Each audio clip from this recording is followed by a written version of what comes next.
네, 화요일장 18분가량 흘렀습니다. 지수 한번 확인하고 갈까요? 코스피 10포인트 상승해서 2000선 다시 탈환했군요. 하루 만에 2000선 회복입니다. 코스닥도 3포인트가 올라서 541, 대략 한 0.5에서 0.6% 정도 비교적 강한 반등세 이어갑니다. 시장 전략 세우도록 하겠습니다. 이기범 차장님, 또 이번 주 주요 증시 일정하고요. 투자 전략 세워주십시오. 네, 알겠습니다. 먼저 이번 주도 이슈에 대해서 잠깐 좀 짚고 넘어가도록 하겠습니다. 오늘 2월 28일부터 먼저 말씀드리겠습니다. 오늘 최근에 고유가 다들 시장에서 이슈로 나타나고 있습니다. 거기에 따른 또 신재생 에너지 녹색 산업에 대해서 다시 또 제2슈 부각이 되고 있습니다. 다름이 아니라 오늘 화요일 날 녹색 성장정책 이익 점검회의가 지식경제부와 재능정부가 공동으로 현재 나타나고 있습니다. 오늘 2차 회의가 나타나는데요. 작년 2011년 9월 1차 점검회의에서 오늘 2차 회의가 있습니다. 주로 언급되는 내용들은 공공에너지 효율 향상과 그다음에 그린카 산업발전 방안에 대해서 논의할 겁니다. 관련주로서는 전기차, 태양광, LED 풍력 관련주들 관심 있게 봐야 될 것 같습니다. 그리고 다음 날, 내일 2월 29일입니다. 2월의 마지막 날인데요. 마이크로소프트가 윈도우 8, 윈도우 8 컨슈머 프리뷰 버전 공개가 있습니다. 이게 일반인 대상으로 공개를 하게 되어 있는데요. 관련 정보로는 국내에 상장되는 업체는 JMI와 JCN이 각각 되겠고요. 그 다음에 또 같은 날 내일 신 소프트웨어 쪽에 대해서 대상 시상식이 있습니다. 역시 지식경제부에서 주최를 하게 되겠고요. 관련 소프트웨어 전문 업체를 좀 살펴보도록 하면은 KBT, 인프라웨어, 디오텍, 유비벨록스, 이스트소프트.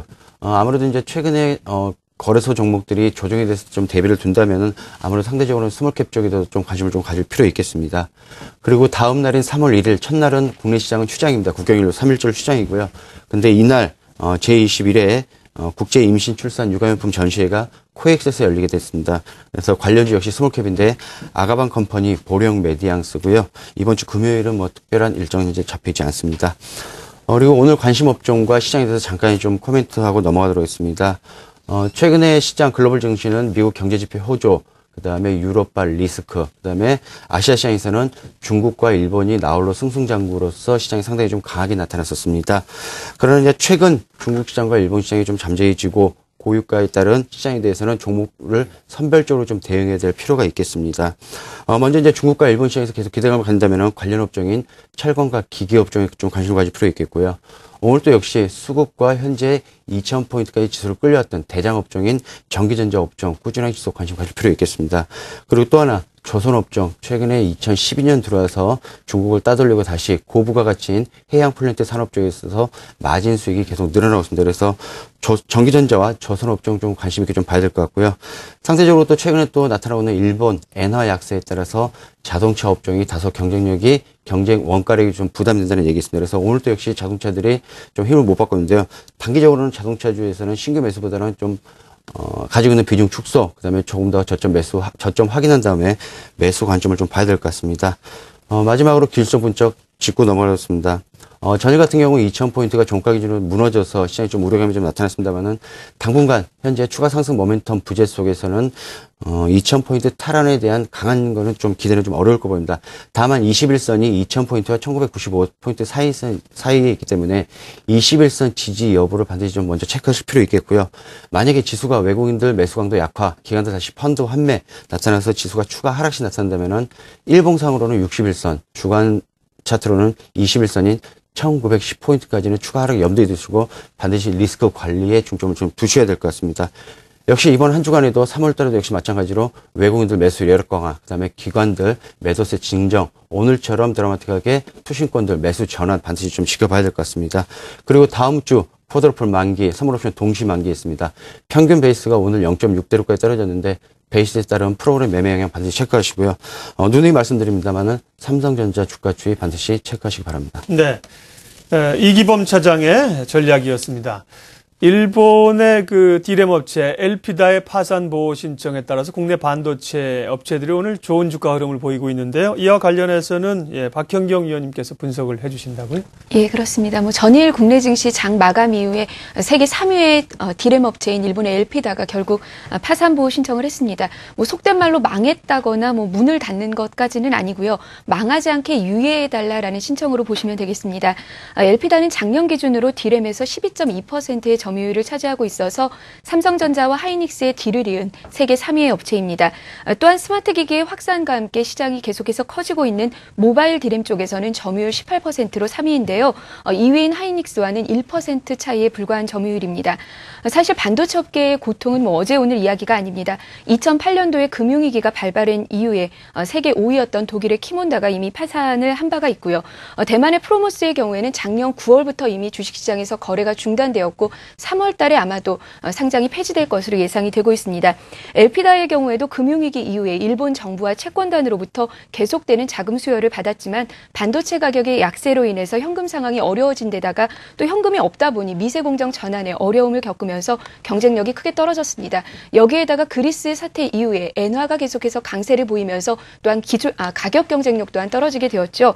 그러면서 5분기 연속해서 적자를 나타냈고요. 작년에는 1,000억 엔 정도의 적자를 냈을 것으로 추정이 되고 있습니다. 현재 부채가 4,400억 엔에 이를 것으로 추정이 되고 있고요. 이 중에 920억 엔을 4월 달까지 상환을 해야 되는데 현재 보유 중인 현금이 500억 엔 정도에 불과한 상황이어서 미국의 마이크론 테크놀로지와 그동안 합병을 비롯한 여러 가지 자금 유치에 대해서 협상을 진행했습니다. 그러다가 2월 초에 그 마이크론 테크놀로지의 CEO가 비행기 사고로 사망을 하게 되었죠. 그러면서 이제 투자가 난항을 겪게 되었고요. 사실상 어렵게 되면서 이번에 파산보호 신청에 이르게 된 것으로 보입니다. 서두에 말씀드린 대로 파산보호 신청이 망했다거나 문을 닫는 것을 의미하지는 않습니다. 과거에 하이닉스 같은 경우에도 2000년도에 법정 관리에 들어갔다가 지금은 세계 2위까지 다시 서지 않았습니다. 엘피다에 그동안 막대한 규모의 자금이 지원이 되었고 게다가 일본에서는 유일한 디램 업체이기 때문에 청산보다는 경영 정상화의 과정을 밟게 될 가능성이 높아 보입니다. 우선은 엘피다가 가진 이 생산 시설이 어디로 갈 것인가가 관건이 되겠는데요. 일본에는 도시바나 르네사스와 같은 비메모리 업체들, 유수의 비메모리 업체들이 있기 때문에 이쪽으로 매각 이후에 제휴를 하게 될 가능성을 높게 예상을 하고 있고요. 생산 설비를 비메모리 업체에 매각을 하고 청산을 하게 될 경우가 한국 업체들에게는 가장 유리한 시나리오가 될 것으로 생각이 듭니다.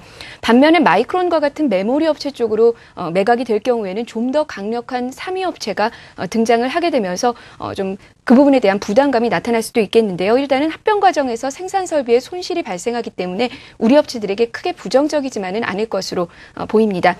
결론적으로 말씀을 드리면은 파산보호 신청으로 인해서 엘피다가 당장에 망했다라고 볼 수는 없겠지만 구조조정을 통한 당장의 회생이 어렵게 될 것이기 때문에 국내 업체들에게 구조적인 수혜가 예상이 되고요. 더불어서 법정 관리에 들어가게 되면은 투자 여력이 줄어들게 되면서 경쟁력을 유지하기가 쉽지 않을 것이고요. 더불어서 애플과 레노버와 같은 주요 공급 업체들에게도 좀 거래가 좀 막힐 가능성이 좀 커 보입니다. 단기적으로 삼성전자와 하이닉스 등 주요 반도체 관련주들에게는 투자 심리에 상당히 긍정적인 영향을 미치게 될 것인데요. 어제의 경우에도 마이크론 테크놀로지가 8% 가까운 급등세로 마감이 되었고요. 지난 2월 15일에 엘피다의 위기설이 부각이 되었을 때에도 삼성전자와 하이닉스가 5%대의 급등으로 마감이 되었습니다. 지난 2009년도에 키몬다가 파산보호 신청을 했을 때에는 10% 이상 급등세를 나타내기도 했습니다.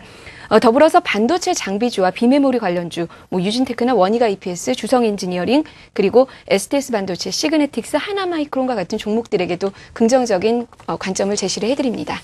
네, 출발 토크 오늘 여기까지 하겠습니다. 대신증권 분당지점 이기범 차장님, 그리고 우리투자증권 머그클럽 박형경 위원님 함께했습니다. 고맙습니다.